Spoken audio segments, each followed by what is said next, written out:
Olá, alunos!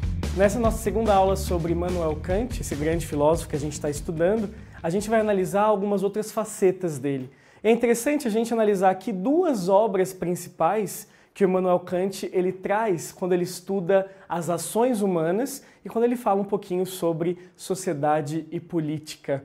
E é legal a gente perceber que na visão do Kant a gente tem a ação sempre como uma metafísica aí dos costumes. Ele tenta analisar como que o ser humano ele se comporta ligando aí a ação à racionalidade. O interessante do Kant é que ele, na Crítica da Razão Prática e na Metafísica dos Costumes, nessas duas obras, ele vai tentar estabelecer, aprofundar o seu pensamento, aí tentando imaginar como que as coisas estão ligadas, como a gente age está ligado ao que a gente pensa.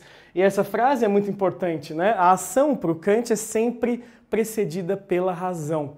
Então o Kant ele quer dizer para a gente o seguinte: a gente pensa antes de agir. E como é que funciona esse pensamento? Quais são os tipos de ação que a gente consegue empreender?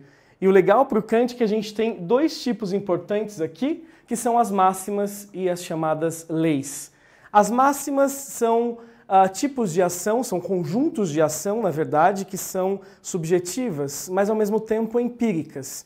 Então, por exemplo, quando você quer sentar na primeira fileira para poder prestar mais atenção na aula, você sabe que isso é subjetivo, isso é seu. Você não precisa sentar na primeira fileira para prestar atenção na aula. Só que você percebe o seguinte também, analisando uma sala de aula, você percebe que lá na frente, talvez o som vai ser melhor, talvez não tenha tantas distrações, talvez você esteja mais perto do professor, então você assume isso como uma máxima, né? Eu vou sentar na primeira fileira para prestar mais atenção e você adota então isso como, né, um conjunto de ações que é a sua máxima naquele momento. O que é um pouco diferente das leis.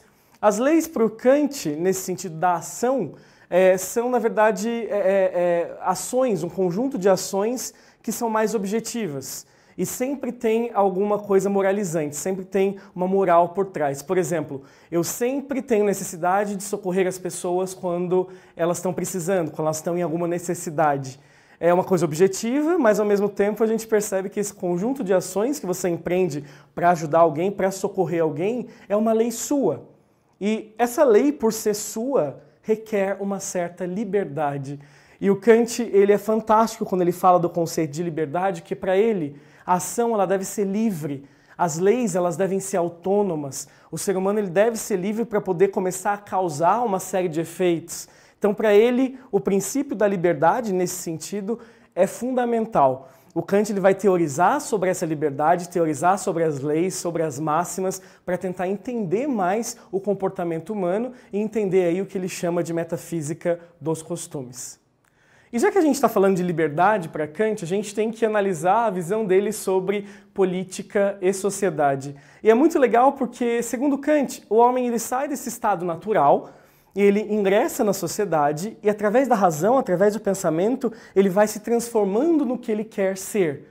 Só que as coisas não são tão simples assim. O Kant ele fala dessa liberdade, mas a liberdade sempre limitada pelas condições materiais. A gente tem, por exemplo, aí o direito à autonomia dentro da propriedade privada. Então, a autonomia ela está sendo concedida apenas aos cidadãos que são proprietários, segundo Kant, porque dentro da sua propriedade o direito ele te garante uma certa liberdade. Então, a minha casa é minha, nesse espaço privado quem manda sou eu, ali eu posso ser quem eu quiser, me transformar no que eu quiser ser, mas fora dali a gente tem algumas limitações, alguns problemas. E mesmo saindo do mundo natural, algumas coisas persistem na sociedade, como, por exemplo, o egoísmo, os instintos, e o direito tem que dar conta disso também. O interessante para o Immanuel Kant é que ele trava uma certa batalha aí entre dois elementos que a gente não pode deixar de analisar aqui. Por exemplo, a gente pode falar na batalha entre o individualismo, o particularismo, o que é meu, o que eu quero para mim, né? Eu quero muitas vezes submeter outras pessoas para trabalharem para mim. Então isso é a sua preocupação individual, mas o homem ele também está dividido entre uma outra parte que é justamente a socialização. E é justamente na sociedade que o homem se torna um homem moralizado. Quer dizer, ele toma conhecimento das regras, ele toma conhecimento das leis, dos conjuntos das ações, e a gente sempre, segundo Kant, está pesando esses dois lados. uma parte individualista, uma parte que quer se autopreservar, se autodeterminar, uma parte, né, que a gente não quer deixar de lado, mas ao mesmo tempo que a gente é forçado a deixar de lado quando a gente vive em sociedade, quando a gente quer se socializar e a gente percebe que existem limites entre o que eu quero, o que eu sou e o que o outro quer e o que o outro é. E nesse sentido, a gente entra já numa discussão um pouco mais política do Kant.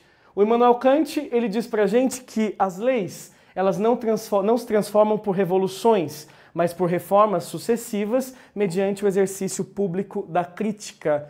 O legal do Kant com essa frase é que ele fala pra gente o seguinte: por mais que ele seja fã, né, que ele tenha observado, tenha sido um entusiasta da Revolução Francesa, da Revolução Americana, o Kant ele não acredita que essas revoluções elas possam trazer mudanças efetivas se não tem uma participação ativa da sociedade, pensando, raciocinando, mudando as leis a seu favor. Um processo lento, um processo gradativo, porque em sociedade ele fala que os homens, por talento, por concorrência, até pela sobrevivência, eles vão se sobrepondo uns aos outros, e é apenas nesse exercício público da razão que a gente conseguiria construir uma sociedade mais justa, mais eficiente, com a participação aí de uma grande parcela da população. O Kant também ele é um entusiasta no sentido de propor um banimento da guerra.